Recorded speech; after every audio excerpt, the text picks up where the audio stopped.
Rapaziada, sejam bem-vindos a mais um vídeo com primeira fila. Eu sou o Kevin Nicholas e o tema do vídeo de hoje é Ferrari. Contaremos no quadro Linha do Tempo toda a reconstrução da Ferrari com Michael Schumacher, que começou lá em 96 e que teve seu fim em 2006 com 5 títulos mundiais de pilotos e 6 de construtores. Vamos contar com detalhes como foi essa reconstrução, que encerrou um longo jejum de títulos que durava desde 79 e que teve como principal nome Michael Schumacher. Então, sem mais enrolações, vocês já sabem, bora pro vídeo.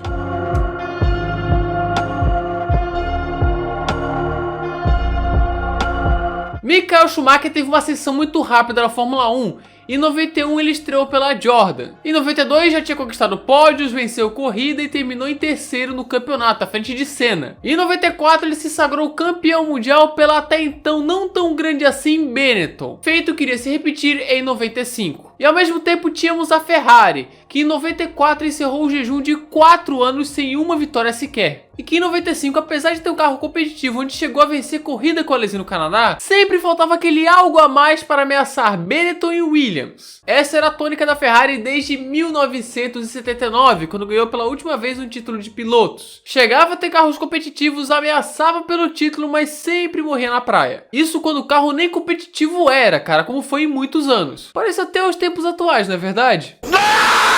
Foi então que no final de 95 veio uma notícia que mudaria a história da Fórmula 1 e também da Ferrari. Michael Schumacher assinou com a equipe italiana para 96 e 97. Naquela época era a transferência mais cara da história da Fórmula 1, onde o Schumacher inclusive ainda tinha contrato com a Benetton. Mas com um salário de 60 milhões de dólares para os próximos 2 anos, Schumacher chegava na Ferrari prometendo: iria trazer o título em 97. Schumacher inclusive disse que sabia do desafio, onde ele disse, abre aspas, se fosse para ter o melhor carro assinaria com a Williams, mas eu quero um desafio, quero levar a Ferrari ao título. Junto dele veio Ed Irvine, o norte-irlandês da Jordan, que então seria o companheiro do alemão. Berger e Alesi, a antiga dupla, ambos foram justamente para Benetton. Naquela época, Jean Todt já era o chefe de equipe. Porém, os responsáveis pela construção do carro de 96, o F310, eram John Barnard, o diretor técnico, junto de Gustav Brunner e William Todt, esse último que inclusive trabalhou com o Schumacher na Benetton. Antes disso, o Schumacher chegou a testar o carro de 95 nos testes de inverno e ele foi cerca de 2 segundos mais rápido que Berger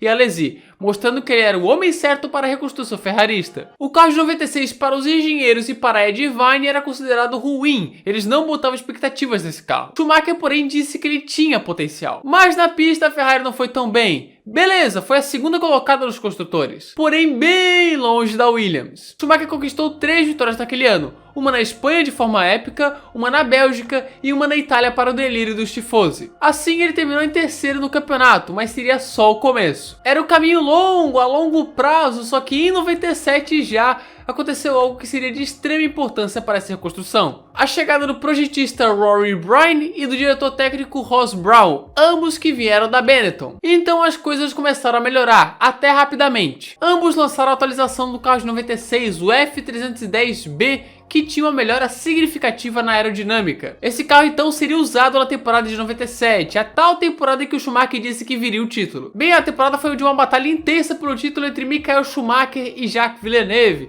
que eu adoro chamar de Guerra Fria da Fórmula 1 porque ambos nunca dividiram pódio naquele ano. O resultado foram 13 pódios e 5 vitórias conquistadas, onde 8 desses 13 pódios foram de Schumacher. O Schumacher chegou a liderar o campeonato para a última corrida em Jerez, mas daí a gente sabe o que aconteceu. Ele jogou o carro em cima do Villeneuve, o Villeneuve foi campeão e o Schumacher foi desclassificado. No caso, desclassificado no campeonato. Aquilo foi um baque, mas lembre-se, era o caminho longo a ser percorrido. E esse ano de 97 fariam eles mais fortes. Chegava 98, com novas regras em relação à aerodinâmica, com pneus que agora tinham ranhuras, enfim, um ano com novidades. Incluindo o novo carro da Ferrari, o F300, que agora rivalizaria com a McLaren, que era a nova equipe mais rápida. E foi um ano melhor que 97, 20 pódios e 6 vitórias. Porém, novamente, o título não veio. Mesmo na pole position, o Schumacher teve uma corrida repleta de má sorte no Japão, e aí o título foi para os ares de novo. O jejum estava aumentando, mas cada vez mais próximo de acabar. E chegava 99, onde veio uma aliada importante para os anos seguintes, a Bridgestone. A Goodyear saía da Fórmula 1 após 1998.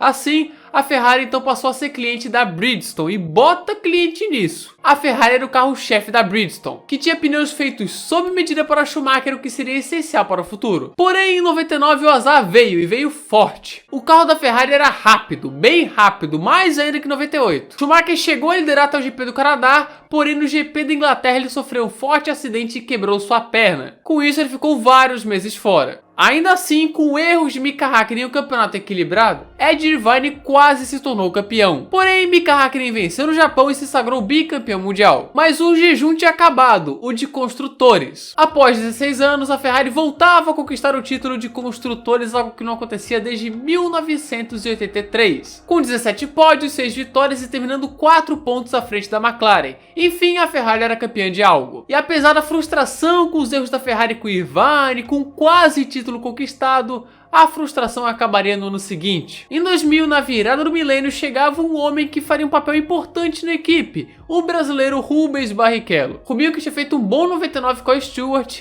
e despertou os olhares da Ferrari. E o carro F1 2000 seria finalmente o carro do título mundial de pilotos de Michael Schumacher. Aquele que foi um ano em que o Rubinho conquistou a sua primeira vitória na Fórmula 1, no GP da Alemanha de 2000, com muita emoção. Após o GP da Bélgica, Schumacher estava 6 pontos atrás de Mika Häkkinen. Sim, aquela corrida era lendária, ultrapassagem do Mika. Mas nas últimas 4 corridas na Itália, Estados Unidos, Japão e Malásia, Schumacher venceu todas. E em Suzuka acabava a espera, acabava o jejum. Michael Schumacher era finalmente campeão mundial de pilotos com a Ferrari, um momento muito emocionante em que o alemão chorou, se emocionou. A trajetória que começou lá em 96, onde o Schumacher mudou hábitos, mudou formas de trabalhar, mudou horários na Ferrari. Fora que o Schumacher era viciado em trabalhar, cara, ele chegava a correr em Maranello, cara, fora do horário de trabalho, vamos dizer assim. E chegou gente nova como o Rory Bryan, como o Ross Brown, né, que deram uma melhora pra equipe, onde o Schumacher, inclusive, chegou a mudar uma curva do circuito de Fiorano, cara, pra tu ver como ele era detalhista e tal. Houve uma reformulação total, realmente, cara, foi uma reformulação total na Ferrari. E no fim, 5 temporadas depois do início desse processo, a espera que durava desde 79 acabava. A Ferrari era campeã mundial de pilotos com Michael Schumacher. O ano acabou com 21 pódios, 10 vitórias incluindo uma do Rubinho, e títulos de pilotos e construtores. E dali em diante a Ferrari foi no piloto automático. Em 2001, Schumacher foi campeão, o tetracampeão com antecedência na Hungria. E o F2001 já demonstrava traços que seriam percebidos nos carros seguintes, que seriam dominantes. Em 2002, apesar de toda a polêmica do GP da Áustria, a Ferrari e Schumacher tiveram seu melhor ano até ali. Michael Schumacher conquistou o título com mais antecedência da história da Fórmula 1, no GP da França, etapa 11 de 17. Além disso, foi ao pódio em todas as corridas daquele ano e quebrou o recorde de vitórias em uma só temporada, 11 no total. Rubinho também foi bem, foi vice-campeão com 4 vitórias e 10 pódios na bagagem. 2003 foi com mais emoção, onde o carro de 2003, o F2003GA, em homenagem a Gianni Agnelli, que tinha falecido antes, só foi lançado no GP da Espanha, devido ao gigantesco calor europeu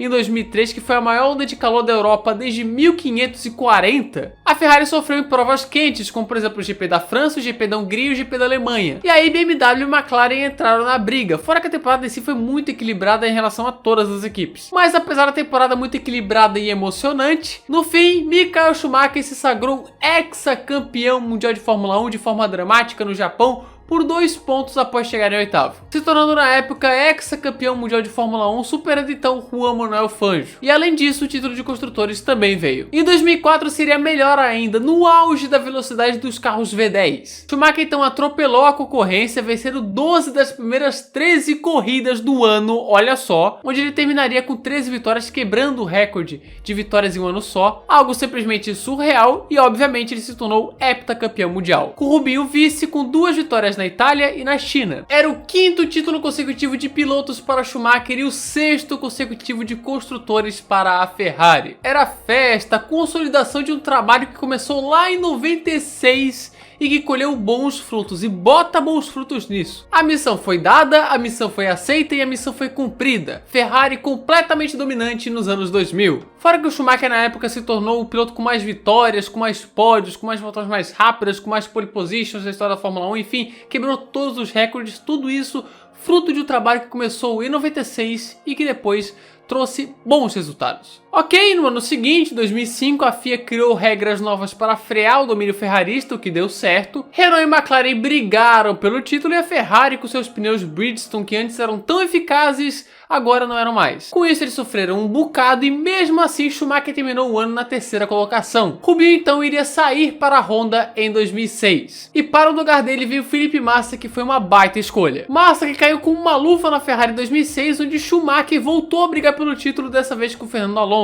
Onde Schumacher cresceu na reta final, tirou uma desvantagem que parecia improvável de 25 pontos. Chegou então a liderar o campeonato após o GP da China, tinha anunciado sua aposentadoria no GP da Itália, mas o motor estourou em Suzuka e aí o título foi para o espaço. No GP do Brasil, uma corrida de recuperação espetacular, ele terminou em quarto, fechando ali seu ciclo na Ferrari, que começou lá em 96 e que se encerraria 10 anos depois. Uma linda história de como uma equipe gigantesca, a maior da Fórmula 1, que é a Ferrari, precisou de um bom processo para voltar a ser dominante e fazer o jus à sua história. 2006 também foi um ano de despedidas para outros membros da Ferrari. Ross Brawn tiraria um ano sabático em 2007, onde depois iria para a Honda, onde terminou campeão também com a Brown GP 2009. Rory Bryan, que foi projetista dos vitoriosos carros da Ferrari dessa era dominante, anunciou que não seria mais projetista e trabalharia apenas como consultor da Ferrari até 2009. Após isso, o Raikkonen foi campeão em 2007 com a Ferrari de forma inesperada. E a Ferrari também papou os títulos de construtores em 2007 e 2008. E no final de 2007, Jean Todt anunciou que sairia da Ferrari, onde depois viraria presidente da FIA. Era o fim então daquele Dream Team da Ferrari que marcou a época. Porém, após essas conquistas que eu já falei, a Ferrari amargou frustrações. Com o Felipe Massa em 2008, com o Alonso em 2010 e 2012, com o Vettel em 2017 e 2018 e agora com o Leclerc em 2022. Quando será que a Ferrari voltará de vez ao topo? Será que vai ser igual foi em 96? Com uma total reformulação da equipe, com o piloto chegando como cara, com contratação de boa gente, como por exemplo Ross Brawn, que inclusive foi responsável por vitórias épicas na estratégia, como foi o GP da Hungria de 98 e o GP da França de 2004, e que aos poucos foi colhendo esses frutos até esses frutos se transformarem em 5 títulos em 5 anos seguidos. Uma história demais que mostra como uma reconstrução, como um projeto importante, até mesmo uma equipe gigante como a Ferrari. Enfim, essa foi a linha do tempo da reconstrução ferrarista com Schumacher. Então é isso, galera. Se vocês gostaram desse vídeo, se inscreva aqui no canal, ative as notificações para não perder nada, clique no gostei que isso ajuda a gente demais e compartilhe esse vídeo aí com mais pessoas. Não se esqueça de seguir no Instagram, @primeirafilaf1, e também de entrar no nosso servidor no Discord, os links estão na descrição. Mandem sugestões também aqui nos comentários, eu tô sempre lendo, então mandem lá. E é isso, muito obrigado a quem assistiu o vídeo até aqui e falou!